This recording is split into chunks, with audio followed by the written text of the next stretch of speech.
here with Sew and Show Workshops. Thank you so much for joining in today on this tutorial on how to make a mini size fabric box. Here's what you're going to need: a pair of scissors, a ruler, a marker, stick pins, 2 pieces of batting, 2 pieces of stabilizer, 2 pieces of fabric, your sewing machine, and thread.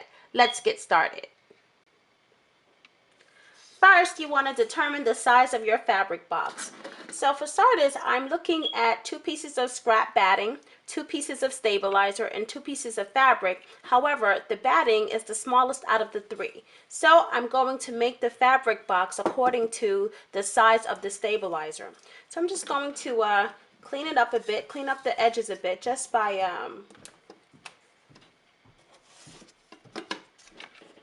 just cutting the ends of it nice and neatly. And then we'll measure the fabric and the stabilizer according to what we have here.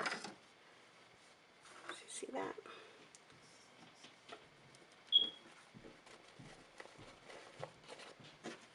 So I'm just going to lay the fabric and the stabilizer down with the batting on top, and simply mark this just to make it down close to the size of the batting, and then cut this part off.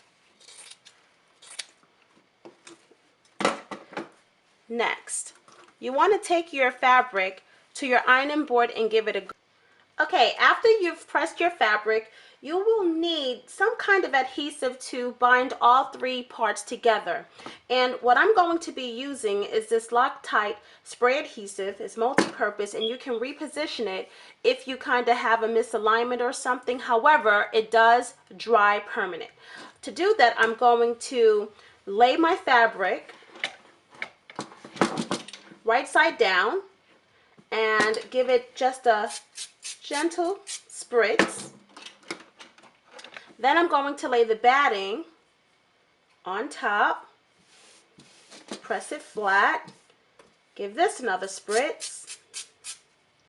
Then I'm going to lay the stabilizer on top of the batting and press it down. And then I'm going to repeat the same process for the other side. Okay, you guys, I forgot to tell you an important step. You will need 4 pieces of fabric opposed to 2, because this is going to be a lined basket. So it'll have fabric on the outside and fabric on the inside. I grabbed 2 pieces of scrap fabric, trimmed them down the sides, and pressed them, and now we're ready to move forward. All you want to do really is take your pins and pin it all the way around, except you only want to pin it on 3 sides. So we're going to leave one side completely open. You're going to do the same thing here, except we're going to put the fabric right side to right side and pin 3 sides in place. Now you can use more pins if you need more pins.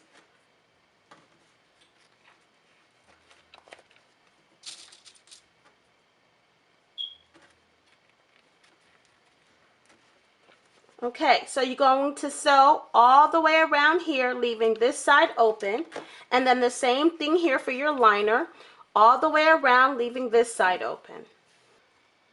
So today I'm using the Brother JX2517, and these are the official sewing machines that we use in the workshops. And the sewing machine is already threaded. I'm using red thread just for the camera, just so you can see the contrast. But ideally, if we were really doing this in the workshop, it would be white thread. Okay, so fabric on the plate, press a foot down, needle in place, pin out, and we begin sewing.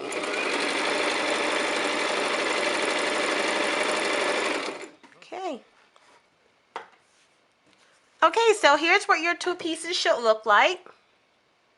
Okay, and we left those openings so we can line the basket. Both of them are open, but you may notice that this is substantially a bit different in size. You can always trim it down or the excess like I'm doing here, so it can prevent the bulk when you're turning it inside out.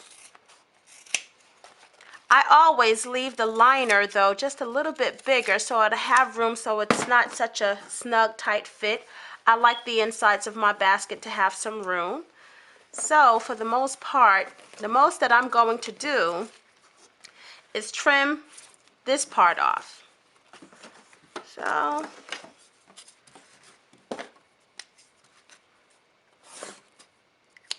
and I really could have eyeballed it, but just for the camera I want to show you what I'm doing. Now when you go and you cut the excess off, you want to go back and back stitch, and if you did cut any excess off, then you want to back stitch as well, just to kind of tie in those stitches there. So that's what I'm going to do, just put some stitches here and some stitches there so it doesn't come unloose when we go to turn it inside out.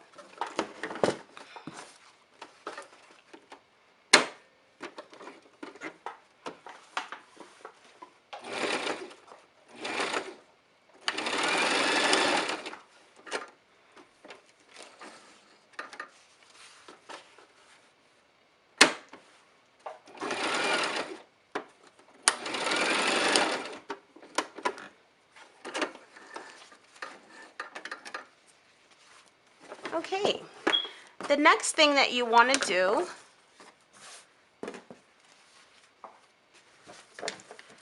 is take your ruler and measure 2 inches, a 2-inch cube or box on both sides of the ends of your basket.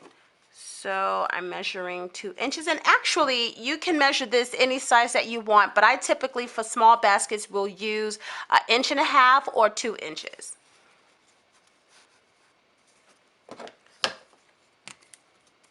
So I'm gonna mark right there.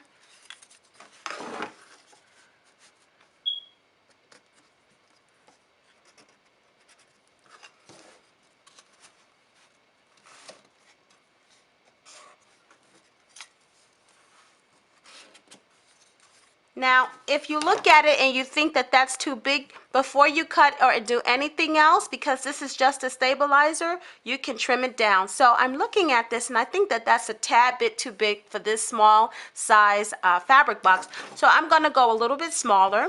I'm going to do 1.5 inches. So first I'm going to measure in.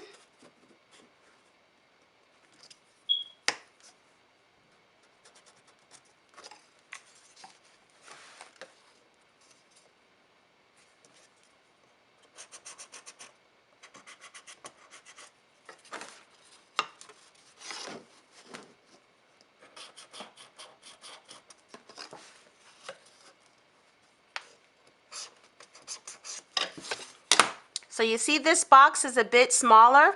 I like that size. So I'm going to do the same thing on this side, 1.5 inches.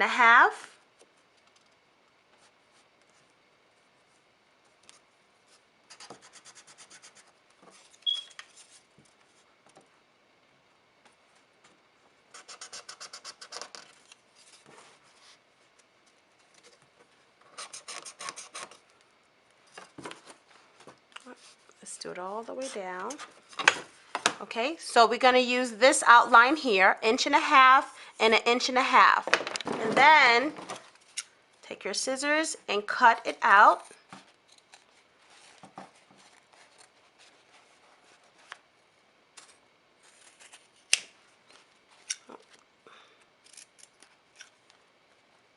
Okay, and then do the same thing here.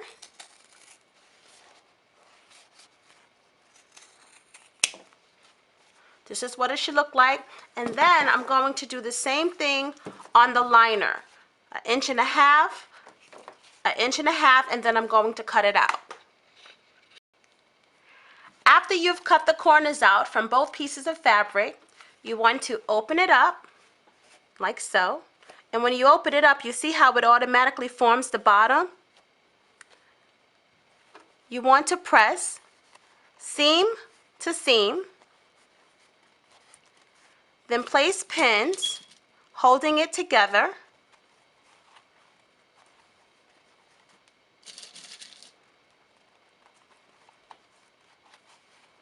Do the same thing on the opposite side, seam to seam.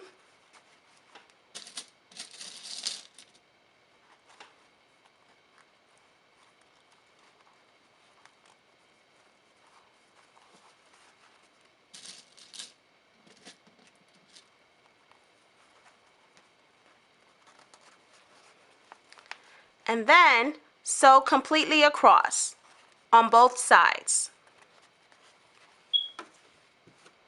You also want to do the same exact thing on your liner. Open it up, seam to seam, and pin it. Fabric on the plate, press a foot down, needle inside of fabric, pull out the pins, and begin sewing it in place. Okay, so far you should have two pieces to your project together. Okay, so we want to turn the right side of the basket out with the fabric and use your fingers to poke out the corners.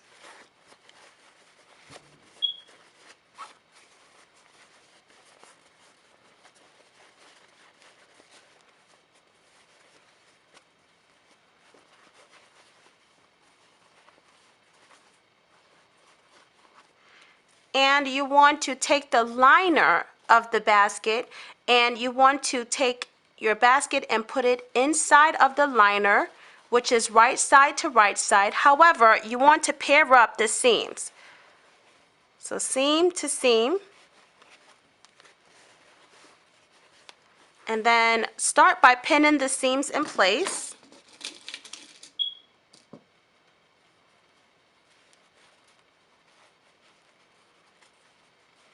And it's okay if your liner is a little bit bigger than your fabric basket. At least I find that it's okay because I like my liner just to have a little bit more room. And then I'm just going to pin one side.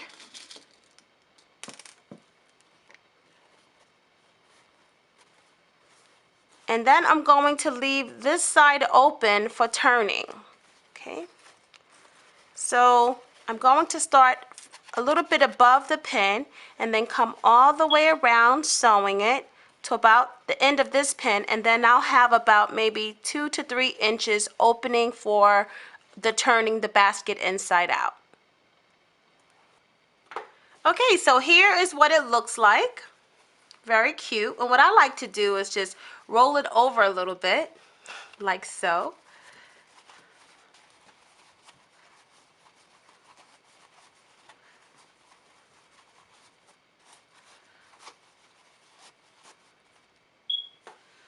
Okay, so when you're taking your little basket to the sewing machine, you want to make sure that you're not putting it in like this with side to side, because then you'll end up stitching both of them together. So make sure you open and then slide that one side.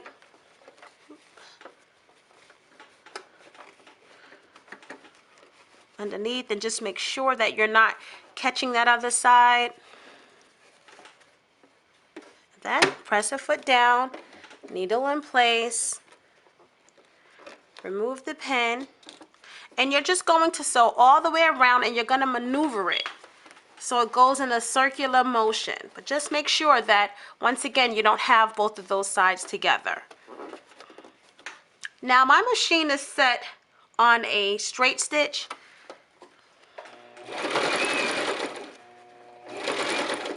And you want to help it turn it around, and I'm just going to remove this pin.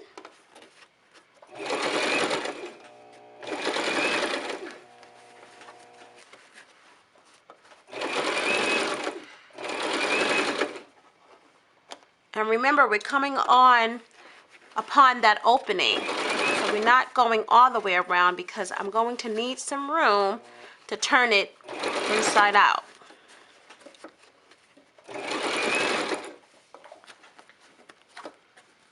just a little bit more and then I should be good. Okay, press the foot up. Okay, so let's see how it looks here. All right, so you can see that all the way around, and then I have a little bit more than I want. I'm just gonna put it there just to get that seam.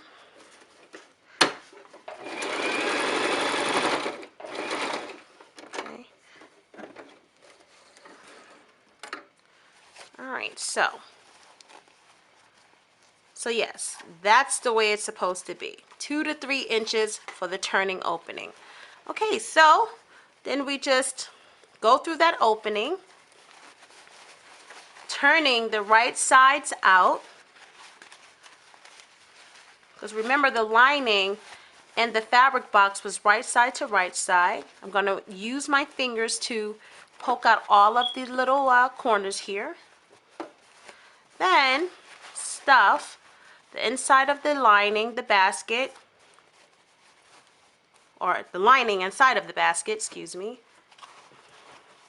Okay. So far so good. Okay, so now I'm going to, oh, that's my phone. I'm just going to turn the openings closed.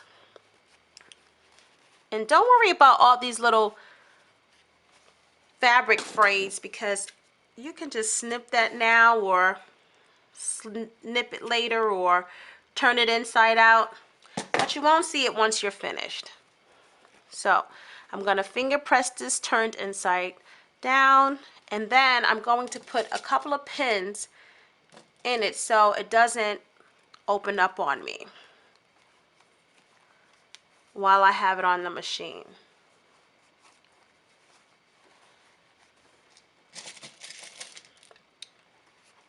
I made a bunch of these little baskets because I like to use them as catch-all baskets, you know, for little scraps and threads and so forth. But I need a couple more because I want to use some for little tools too, needles and so forth.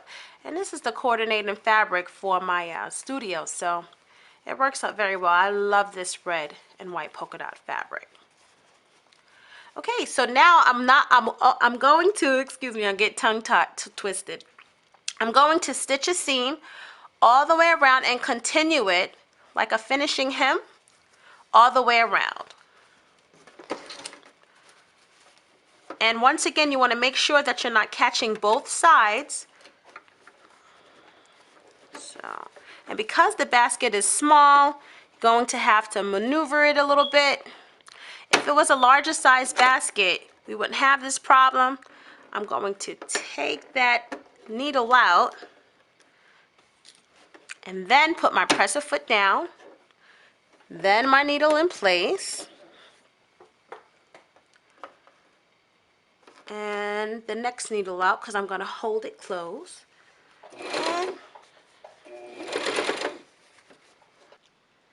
And here's how I use my little baskets. And this is the one that we did today. This one, which is the next size up, excuse me, just holds needles, and this one just holds my tools, and then I have a little one down here, and this catches the scraps for appliques or threads, you know, if I'm cutting away stabilizer or something.